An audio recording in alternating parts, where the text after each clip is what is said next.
Assalamualaikum warahmatullahi wabarakatuh. Apa kabar teman-teman? Mudah-mudahan kita senantiasa semua dalam keadaan terbaik. Sehubungan dengan situasi pandemi COVID ini, kita dihimbau oleh pemerintah untuk senantiasa menjaga 3M. Yang pertama, menjaga jarak, yang kedua memakai masker, dan yang ketiga mencuci tangan.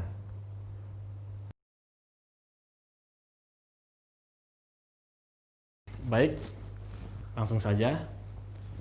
Pada kesempatan hari ini, perkenalkan saya Desta Dwi Hartanto, mahasiswa Universitas Pamulang, semester 7. Pada kesempatan hari ini, kami ingin menyampaikan sebuah pembahasan mengenai keamanan jaringan komputer, di mana apa yang akan kami sampaikan dan kita buat ini dimaksudkan untuk memenuhi tugas mata kuliah keamanan komputer. Tidak hanya sendiri, saya akan dibantu oleh rekan saya yang bernama... Nama saya Muhammad Riza Ari Pranata. Nama saya Satria Kristianto. Baik, langsung saja mari kita simak untuk penjelasan atau pembahasan materi pertama ini yang akan disampaikan oleh teman saya Riza Pranata dengan apa itu keamanan jaringan komputer. Nah, pada sesi kali ini saya akan menyampaikan beberapa poin tentang apa sih itu keamanan jaringan komputer. Nah, keamanan jaringan adalah suatu sistem yang memiliki tugas untuk melakukan pencegahan dan identifikasi kepada pengguna yang tidak sah dalam jaringan komputer. Nah, langkah pencegahan ini berfungsi untuk menghentikan penyusup untuk mengakses lewat sistem jaringan komputer. Nah, tujuan dari ancaman dalam bentuk fisik maupun logik, baik secara langsung atau tidak langsung, yang mengganggu sistem keamanan jaringan. Satu hal yang perlu dicatat bahwa tidak ada jaringan komputer yang benar-benar aman anti dari sadap. Nah, solusinya Anda bisa mencegahnya, salah satunya dengan meningkatkan sistem keamanan jaringan. Karena sifat dari jaringan adalah untuk melakukan komunikasi dua arah dari pengirim kepada penerima dan sebaliknya, jadi setiap komunikasi yang terkirim pada jaringan komputer bisa kita disalahgunakan oleh orang yang tidak bertanggung jawab. Nah, salah satu solusi lain yang perlu diketahui adalah memastikan user salah keamanan jaringan. Nah, jika mereka tidak tahu tentang jaringan, maka akan ada potensi celah keamanan jaringan yang mudah sekali untuk ditembus. Nah, jadi selain membangun sistem keamanan jaringan, jangan lupa juga untuk mengedukasi user tentang keamanan jaringan.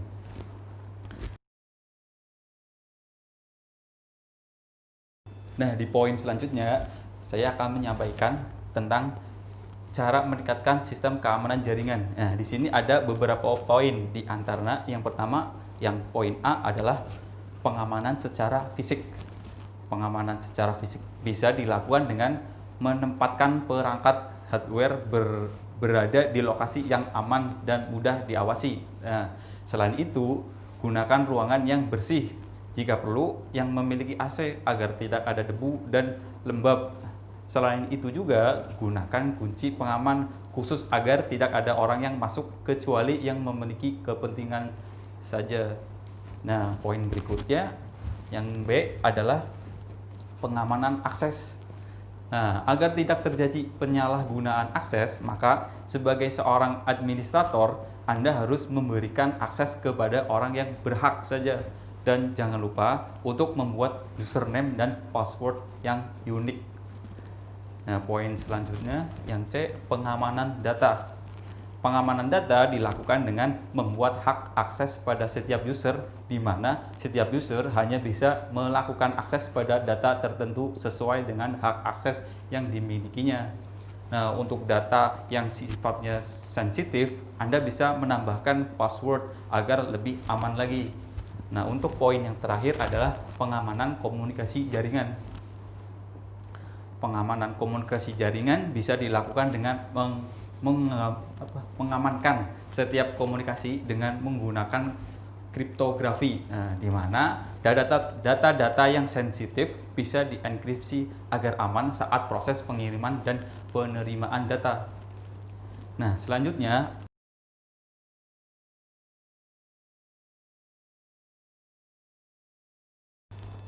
di antaranya kelemahan manusia atau human error. Yang kedua, kelemahan perangkat keras komputer.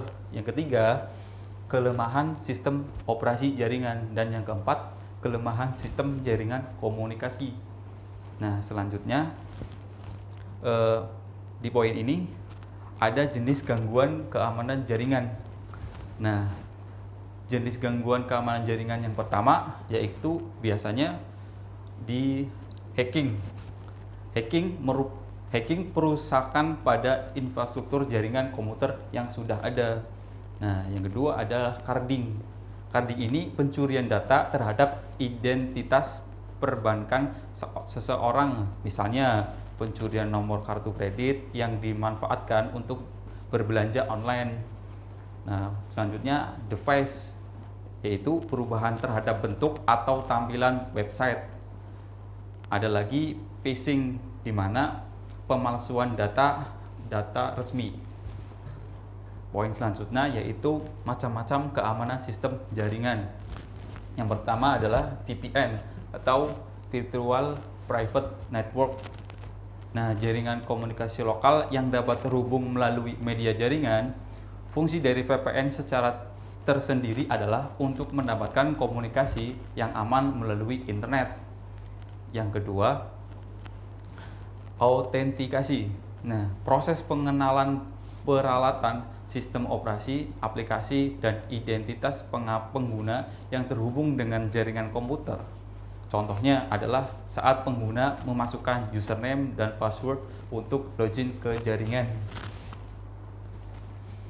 Yang selanjutnya itu DMZ, Demilitarized Zone, yaitu berfungsi untuk melindungi sistem internal dari serangan hacker. Selanjutnya enkripsi, di mana teknik pengkodean data yang dapat digunakan untuk menjaga data.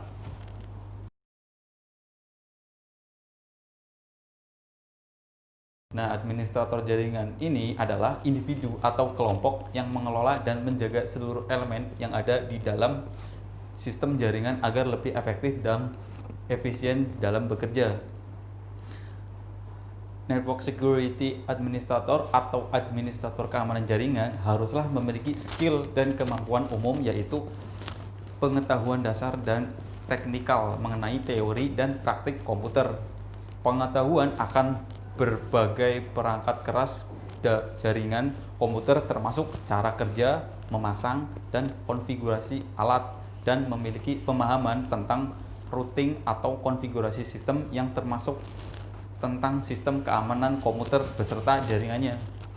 Nah, semua skill tadi juga haruslah dikemas dengan etika profesional yang baik. Tugas penting administrator keamanan jaringan adalah berkutat dengan network, hardware, dan application. Nah, secara spesifik, tugas administrator keamanan jaringan adalah berurusan dengan security management yang berurusan dengan keamanan jaringan. Untuk bisa mencapai security management yang baik, seseorang administrator keamanan jaringan harus menguasai firewall atau sistem pengizin lalu lintas jaringan, user access informasi login beserta password control, dan research access atau pembatasan penggunaan sistem jaringan dengan memberikan hak akses ke beberapa orang saja. Nah, gimana teman-teman penjelasan dari teman saya pada video sebelumnya? Mudah-mudahan bermanfaat ya. Baik, saya di sini akan menjelaskan tentang firewall. Firewall adalah sebuah pembatas suatu jaringan lokal dengan jaringan lainnya yang sifatnya publik, sehingga setiap data yang masuk dapat diidentifikasi untuk dilakukan penyaringan, sehingga aliran data dapat dikendalikan untuk mencegah bahaya ancaman yang datang dari jaringan publik. Firewall juga dapat memantau informasi keadaan koneksi untuk menentukan apakah ia hendak mengizinkan lalu lintas jaringan. Umumnya hal ini dilakukan dengan memelihara sebuah kabel keadaan koneksi, dalam istilah firewall state table, yang memantau keadaan semua komunikasi melewati firewall.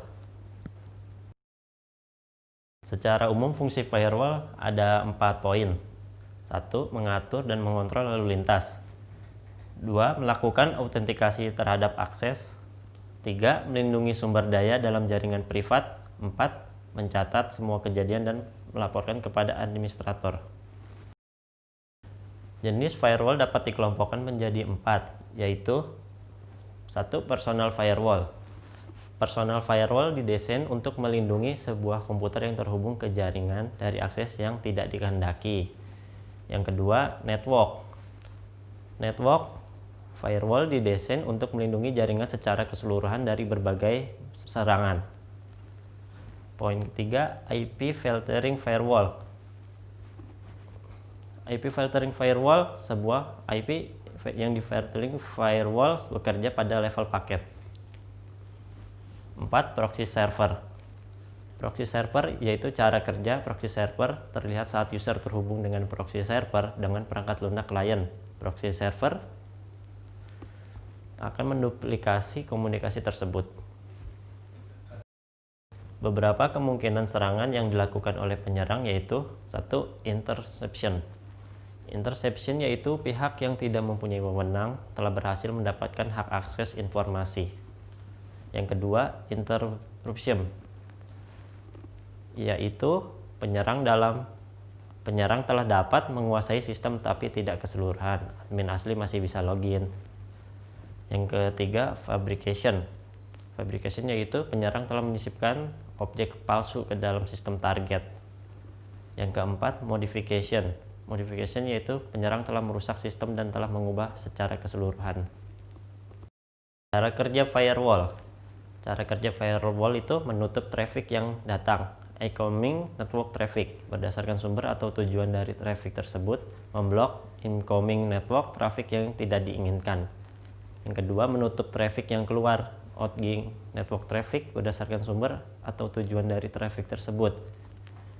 Menutup traffic berdasarkan konten. Firewall yang lebih canggih dapat memonitor traffic dari konten-konten yang tidak diinginkan. Misal firewall di dalamnya terintegrasi antivirus, ia dapat mencegah file yang terinfeksi oleh virus masuk ke komputer atau jaringan komputer internal yang kita miliki.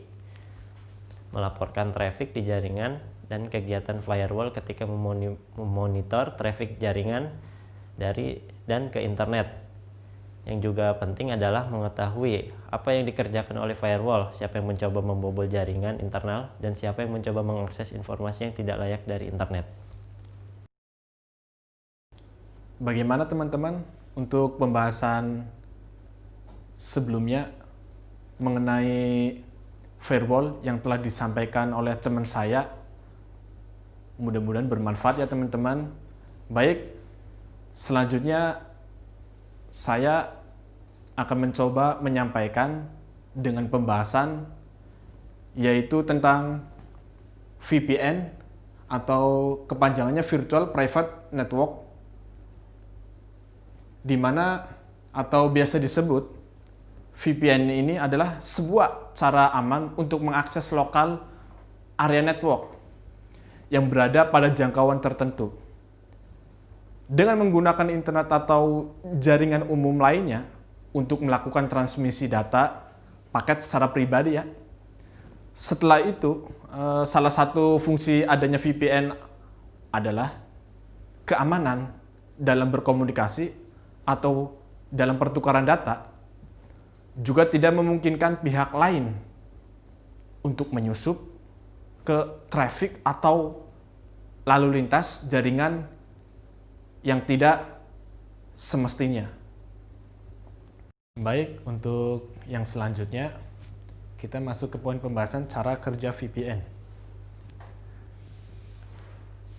Dari gambar di atas, secara sederhana,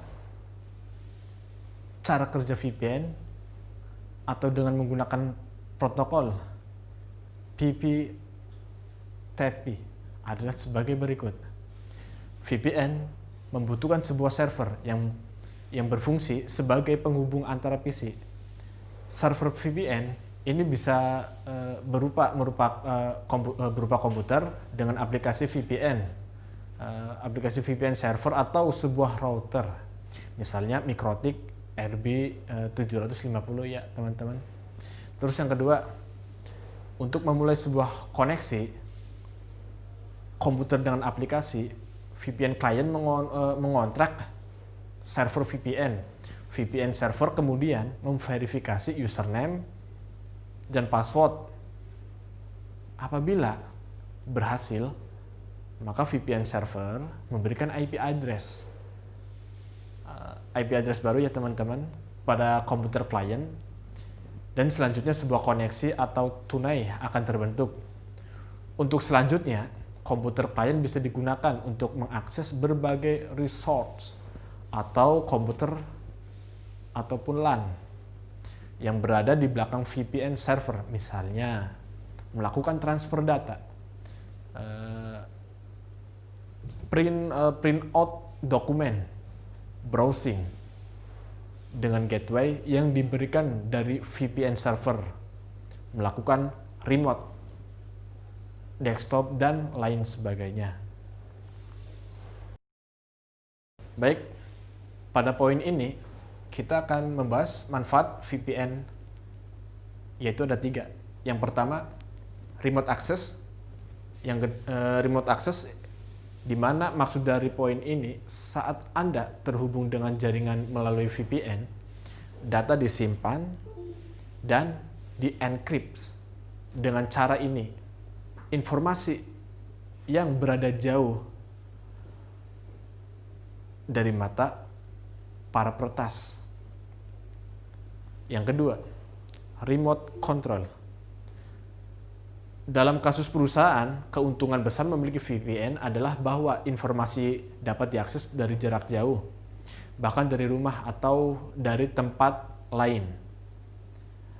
Yang ketiga, melindungi privasi online. Masalah utama dari internet itu adalah isu keamanan, apalagi bagi Anda yang sering menggunakan jaringan WiFi publik. Sangat rawan sekali terhadap tindakan kejahatan. Biasanya yang paling banyak ditarget adalah username dan password dari akun-akun Anda. Dengan bermodalkan aplikasi seperti Wireshark, Anda sudah bisa membobol username dan password yang terhubung melalui WiFi publik. Solusinya adalah Anda bisa menggunakan jaringan pribadi agar lebih aman. Selain itu, jangan terpaksa Anda harus mengaktifkan VPN agar semua data yang dikirimkan terenkripsi sehingga lebih aman dari pembobolan password dan akun penting Anda. Baik, dari apa yang telah kami sampaikan, mudah-mudahan untuk teman-teman bisa terserap pengetahuannya atau sebagai penambahan wawasan untuk teman-teman. Dan tentunya dari kami menghimbau kepada teman-teman supaya mencari sumber referensi lain sebagai pengayaan dari pengetahuan yang apa yang telah kami sampaikan ini dengan keterbatasan pengetahuan kami. Dan juga Kami memohon meminta maaf bila mana dalam penggunaan bahasa masih jauh dari kata kurang. Mohon maaf sekali lagi. Itu saja sih. Sekian dari kami. Billahi taufiq wal hidayah. Wassalamualaikum warahmatullahi wabarakatuh.